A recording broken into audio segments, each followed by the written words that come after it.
Murder ಕೇಸ್ನನ್ನು ಬಿಡಿಸಲಿಕ್ಕೆ ಬರ್ತಾರೆ ನಮ್ಮಲ್ಲಿಗೆ. ಯಾರು ಅರ್ಹತೆ ಉಂಟೋ ಅವನಿಗೆ ಪ್ರಶ್ನೆ ಇಲ್ಲ. ನಾವು ರಾಜೀನಾಮೆ ಕೊಡಲಿಕ್ಕೆ ಬಂದವರನ್ನು ಕರೆಯುವುದಿಲ್ಲ, ಇವರು ಯಾರ್ಯಾರನ್ನು ಕರೆದು ಮಾತಾಡಿಸ್ತಾ ಇದ್ದಾರೆ.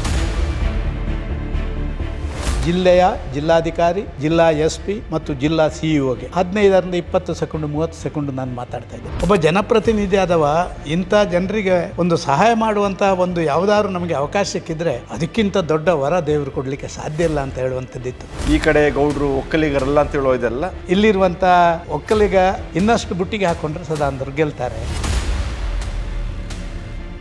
100, 120, 130 ರೂಪಾಯಿ ಇದ್ದಂಥ ಕಿಲೋಗೆ ಅಡಿಕೆ ಇದ್ದದ್ದು 30 ರೂಪಾಯಿಗೆ ಇಳಿದು ಬಿಡ್ತು. ನನ್ನ ಮುಖ್ಯಮಂತ್ರಿ ಸ್ಥಾನಕ್ಕೆ 100ಕ್ಕೆ 100 ಯಡಿಯೂರಪ್ಪರೇ ಕಾರಣ, ಅದರಲ್ಲಿ ಯಾವುದೇ ಮಾತುಗಳಿಲ್ಲ. ಒಬ್ಬನಿಗೆ ಆದಂಥ ವೈಯಕ್ತಿಕ ತೊಂದರೆಗಳನ್ನು ತನ್ನ ವಸ್ತುವಾಗಿ ಬಳಕೆ ಮಾಡಿ ಅದರಿಂದ ಲಾಭ ಪಡೆಯುವಂಥ ಪ್ರಯೋಜನ ಮಾಡುವಂಥ ರಾಜನೀತಿ ಉಂಟಲ್ಲ, ಅದು ಸಮಾಜಕ್ಕೆ ಮಾರಕ. ಸಿಕ್ಕಿದಾಗ ನಾವು 6ಕ್ಕೆ ಏರಲೂ ಇಲ್ಲ, ಕಳ್ಕೊಂಡಾಗ 3ಕ್ಕೆ ಇಳಿಲೂ ಇಲ್ಲ. ಆದರೆ ನೆಕ್ಸ್ಟ್ ಡೇ ರೈಲ್ವೇಸ್ ಬಂದಾಗ ಆಶ್ಚರ್ಯ ಆಯಿತು. ಗಾಳ ಹಾಕುದು ಇದರಲ್ಲಿ ಬಹಳ ಏನು ಎಕ್ಸ್ಪರ್ಟ್. ಮನೆಯಲ್ಲಿ ಎಲ್ಲರೂ ಕರಿತಿದ್ದು ಆನಂದ DV ಅಂತ ಆಯಿತು, ಸದಾನಂದ ಗೌಡ್ರು ಅಂತ ಆಯಿತು. ನೀವು ಹೈಸ್ಕೂಲ್ ಓದ್ತಿರುವಾಗ ನಿಮ್ಮನ್ನು ಬೇರೆ ಮಕ್ಕಳು ಕಿಚಾಯಿಸ್ತಿದ್ರಂತೆ. ಯಾವಾಗಲೂ ನಗ್ತಾನೆ ಇರ್ತಾನೆ, ಆದ ಕಾರಣ ಇವನಿಗೆ ಸದಾನಂದ ಅಂತ ಹೆಸರಿಡಿದೆ. ಚಿರಿಕಿನ ಎಪ್ಪೋಳು ಆನಂದ ಎಂದನೇ ಸದಾನಂದನ ಪೇರು ಬೆಕ್ಕೋಣ ಅವನು.